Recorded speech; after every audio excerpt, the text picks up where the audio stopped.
Hi, everyone. I'm Josh from GitLab Learning and Development, and I'm here with Sid, GitLab CEO and co-founder. And today we're going to be talking about a bias for asynchronous communication, which is a sub-value of our diversity, inclusion, and belonging value. And this is a topic we've been hearing a lot throughout the organization from team members, whether it's around, meeting loads increasing, documentation, recordings, creating the issue or merge request.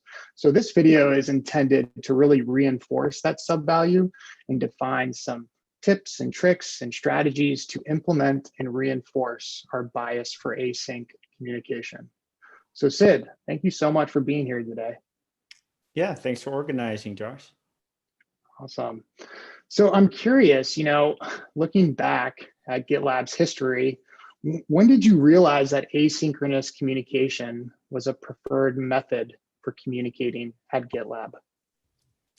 I think time zones. I think time zones is the biggest thing. Like we haven't been able to solve. It's the end of distance. Distance doesn't matter, but sleep patterns matter, and you don't want to be asleep when the world is noisy, expects you, your family is up, and it's super bright. So time zones really matter. You have to be in sync with your local community, and that means you're not in sync with team members in different time zones. So that is the hardest thing to make work about working remote in a global company, and async is a way to mitigate that. That's great. Yeah, time zones seems very critical, especially for a global organization that operates in 65, plus countries. There's a lot of time zones in there that you need to account for, and asynchronous communication is really pivotal to enabling a strong remote organization. Yep. So, when I first learned about this sub-value, when I was checking out GitLab before I started working here, I thought the bias for async communication was great, but I assumed it would be under results or efficiency values, because I think you could make the argument that it could go under those. But I really appreciate that it's under diversity, inclusion, and belonging, because I think it reframes the discussion really around respect. And when you work asynchronous, you're more respectful of other people's times. You're enabled to have more flexibility within your own day. So I'm curious, are we doing enough to reinforce that framing of this sub-value during onboarding and day-to-day interactions? I think I'm going to answer the question, why is it under DIB? And I think it's under DIB because of inclusion, and for two reasons. It's inclusion of people in other time zones. For example, a lot of the company is in the United States, and we want to make sure we're inclusive. And inclusion means you have a seat at the table. And if there's a meeting and you can't join because it's in your evening, then that means you don't have that seat at the table. The second thing is people have responsibilities outside of work.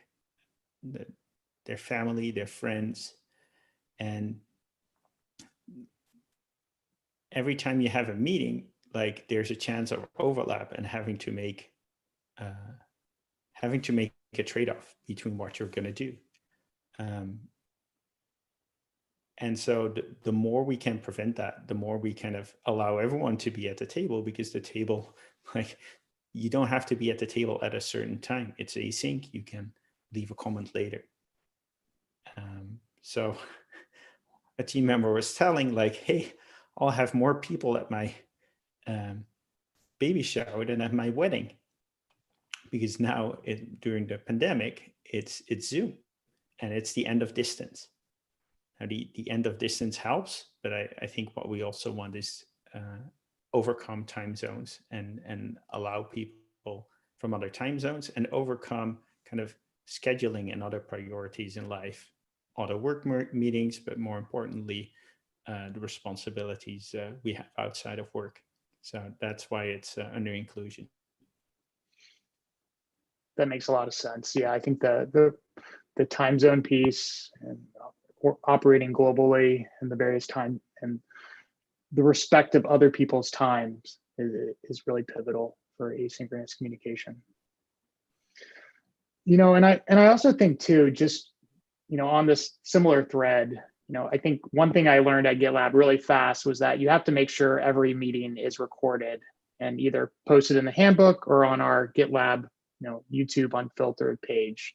And I'm curious, when did you learn that this was the right approach to enabling async work as we grew, and why? Yeah. And the best thing is to not have the meeting. That's the most async. But if you have the meeting, there's gonna be people who can't attend.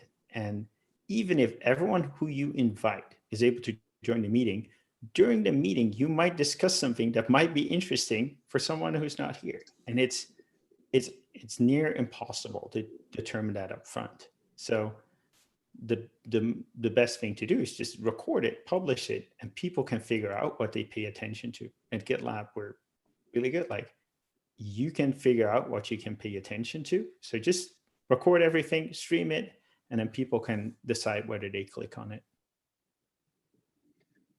Yeah, I think it's really amazing that we record everything. I remember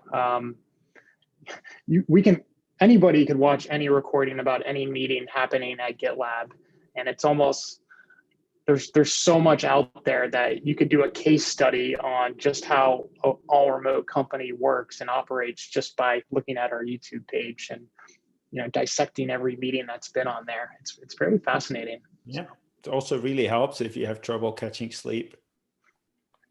You can just go join boring company meetings. Yeah, there's probably a few out there that are pretty tiring. So I'm curious too. I remember at my previous company, and I keep talking about life before GitLab because it's so different than what I've done before. And I'm sure, like a lot of team members, there was a culture that the lowest person on the totem pole would take notes during meetings. And there was this sort of feeling of, I don't know, I guess entitlement with those that didn't. Like if you weren't taking notes, that means you've made it at a higher, rung on the ladder. And I think at GitLab, it really struck me that everybody contributes to documentation and taking notes in meetings. I'm curious, can you explain, why this is important? Yeah, I think the notes get much better if multiple people are like reading them and correcting them. In my one-on-ones, it's me and the report, like both like deleting things, adding things in a very structured and prescribed way. I think what people sometimes forget is the person who writes down what the notes has the most control. Like if you're like, for example, in other meetings, like if you take the notes of what happened and what the follow-ups are, you have a lot of ability to shape the outcome of things. And then the final reason of like everyone having a cursor and everyone participating is the handover. What is very hard in video calls is like who speaks next. We humans are really good, but like the 300 millisecond, 500 millisecond delay of Zoom messes all of that up. And with that, we can just have the question and we go by the order of people putting points in. And I think that's working amazingly well. But also, I think it's an inclusive thing. The loudest voice doesn't necessarily get the next word. Everyone has a chance to kind of think about what they're going to say, put it in there, and get the ability to verbalize it.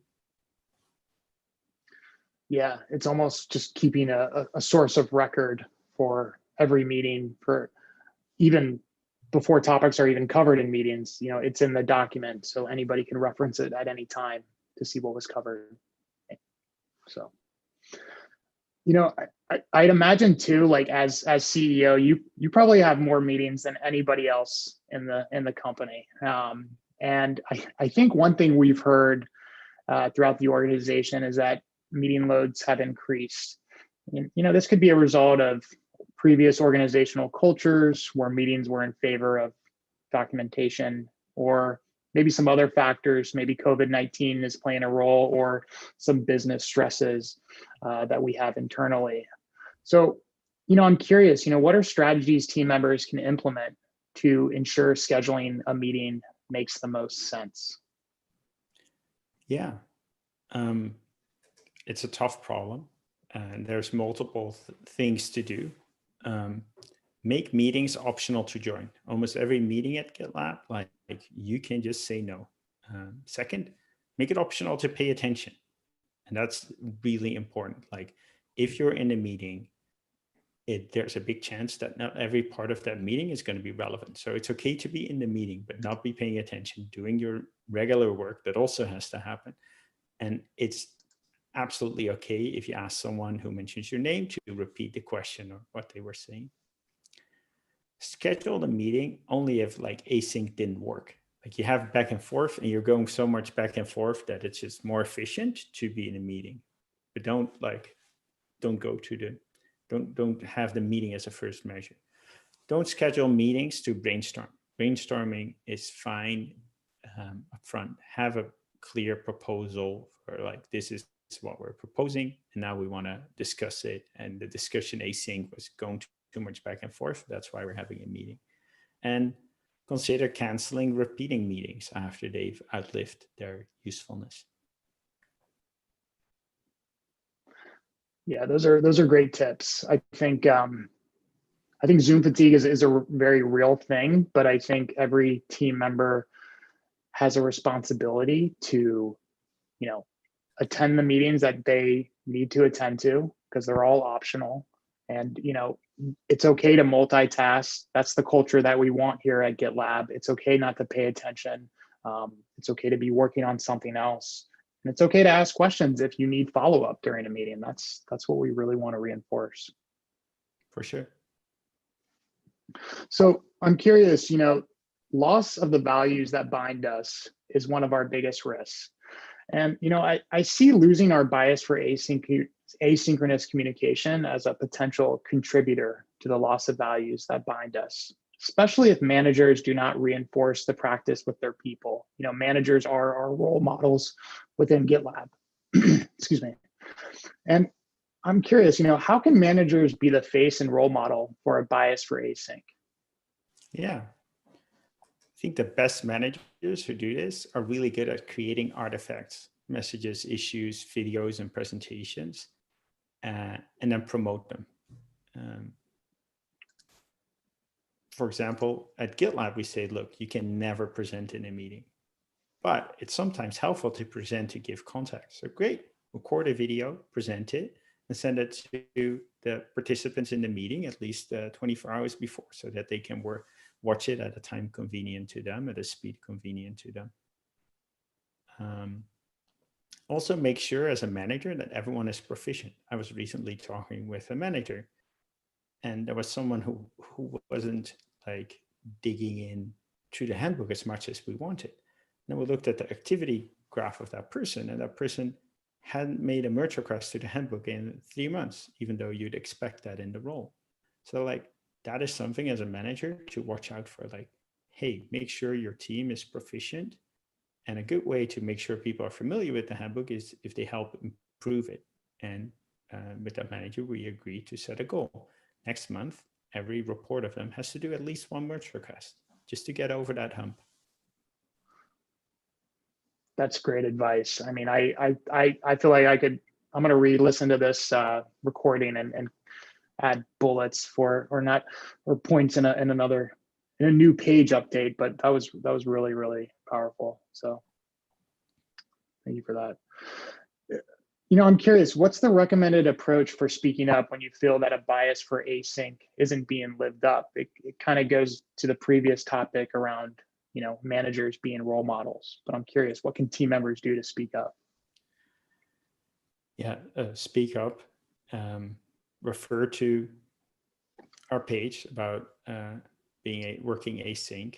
And the time to speak up is when someone proposes a meeting, when someone sends an invite for a meeting, at the beginning of the meeting, question whether it should be a meeting, in the meeting, at the end of the meeting, conclude that this didn't have to be a meeting, and the the next one can be canceled. And we'll institute meeting deletion days, where we'll pick a day where we'll evaluate our recurring meetings, and it will be kind of a day where we celebrate those meetings being deleted from everyone's schedules. Yeah, no, that's I think it goes back to the role model piece. I think with the bias for asynchronous communication and all of our other values, it's really about each team member has a responsibility to live them in their day-to-day role. And, have you thought about any new ways to reinforce our bias for asynchronous communication? I think what sometimes is, I think we talked about a lot of things already. I think what we haven't discussed is iteration. There's a reason that we were really good at async. We still are, but it's regressing a little bit. And that is because we make things small. If you make things small, then you can do them without coordinating with a ton of people. Because even if you're not going in the direction that is ideal, you can remedy that in the next iteration. So I see a lot of things that are bigger than they should be. People are trying to do more. But because they're doing that, they need to coordinate with more people. So if you made it smaller, you could just do it. You didn't have to coordinate. So meetings are coordination, and coordination comes from making big steps.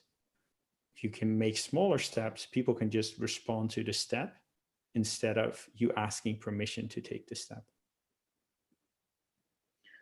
Yeah, that's great tips. I think I'm thinking of my own experience, and I know there's a couple of L&D programs where maybe we launched them a little bit too big initially, and they should have been a little bit smaller, and we should have tested it more, and we should have gotten more feedback and slowly iterated it. So I think the concept of iteration, it applies to everything we do at GitLab, including building training and building learning and development material and career development, everything. Yeah, it's so hard because we have very ambitious people working at GitLab, and they have a big plan, and that's great. But you have to go from, wow, this is my big plan, to but I'm not going to ship it all at once. I'm going to ship it in iterations. And that step is we're the best in the world at that, but it's not intuitive, and it's something we all have to learn. And we all have to keep each other sharp about that. Every week, I get multiple people say, Sid, this can be smaller. Let's do this. And I try to celebrate it whenever that happens. That's great. That's great. I think by taking little chunks out of things, applying iteration, but always thinking about the future state. What do you want to achieve through those small steps to take to the end goal? So, I think lastly, how we kind of covered this a little bit throughout the discussion, but I'd love to hear your thoughts around how would you recommend a team member propose new ways to reinforce this sub-value? Would it be an MR to the communication pledge, the values, embracing asynchronous communication? Yeah, the asynchronous MRs to the asynchronous page help. In our value Slack channel, in the CEO chat channel, some of the best ideas like no meeting Fridays have come from team member suggestions. So keep them coming. Great. Well, that was really valuable for me, and I hope it is for anybody watching. Thank you so much for joining us today. Again, this was about a bias for